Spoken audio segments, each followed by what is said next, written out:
Assalamualaikum. Welcome to Nasir Soft.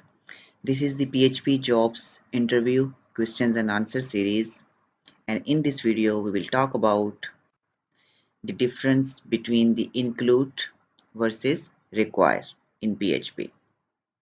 So this is the most common questions that are asked in most interviews.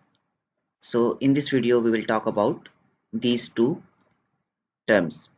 So first, they are not a function, they are the constructs.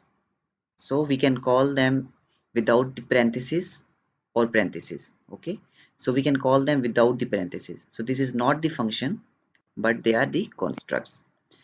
So both are used to include a file. When we want to include a file, we can write that file with include or require method. Okay, so difference arises when the file that is included is not found. Include will omit a warning, e-warning, and the script will continue, where require will emit a fatal error and halt the scripts. Now we will see it practically. This is the PHP file maingraph.php, and inside this one, in the same hierarchy, if I show you in file browser file, okay, you see that this is the main graph.php file, and I want to include this file, that is database, and both are in the same hierarchy. Okay, I go to the code of main graph.php, and here I include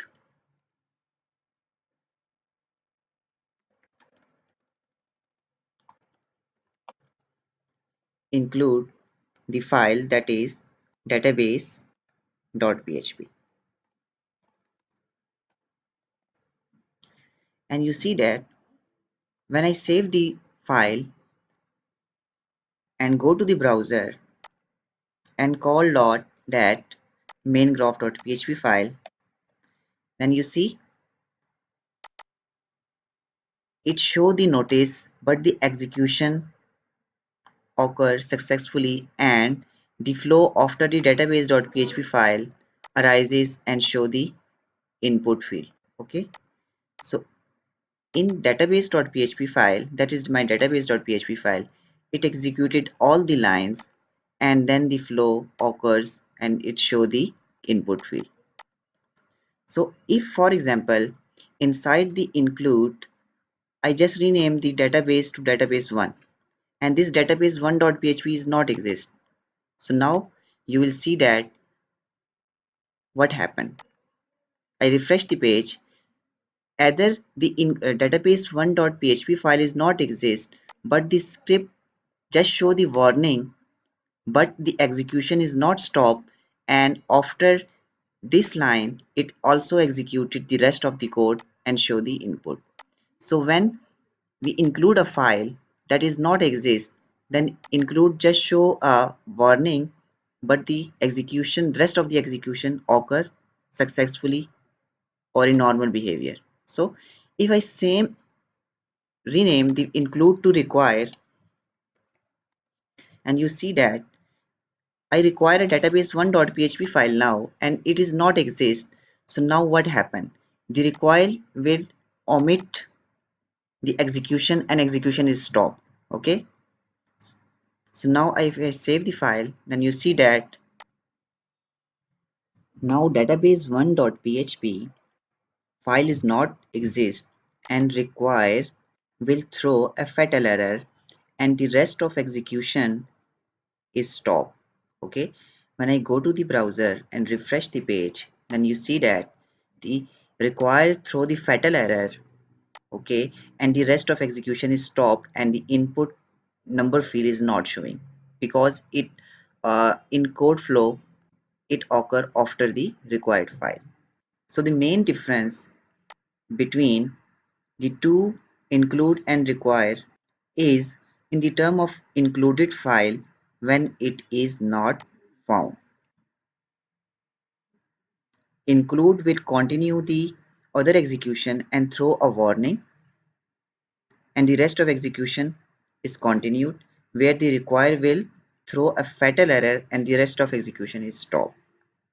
So in non-critical situation, when we include a file, okay, and we want that either the file is not found, then the rest of execution will continue, then we will prefer to use the include, and in other such in critical scenario, then we should prefer to use required to include. So hope guys you will understand about the two difference between the include and require.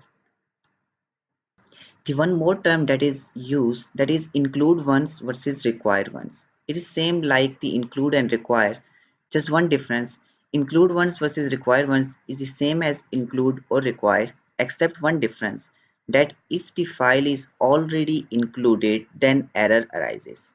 Okay, so we will see it. For example, now here I include a file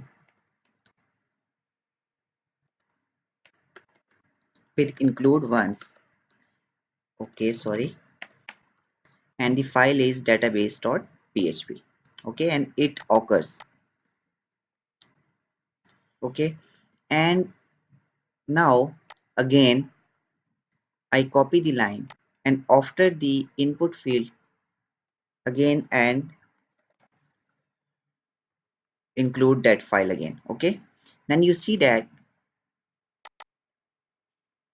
so if we want to include a file one time only, either I call the that include the file again, then it will only allow to include once, then we will use the include once.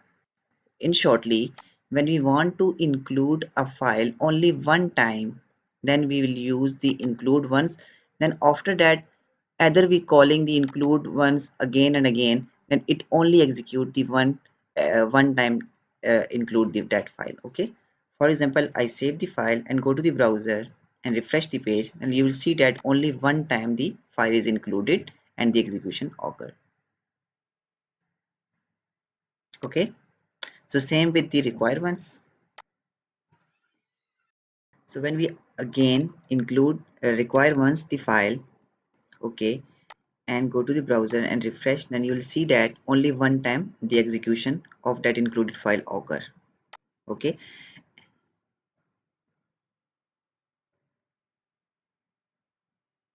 so the main difference between require once and include once is just like the include and require, and just if we want to include or require that file only one time, then we will use the include once or require once.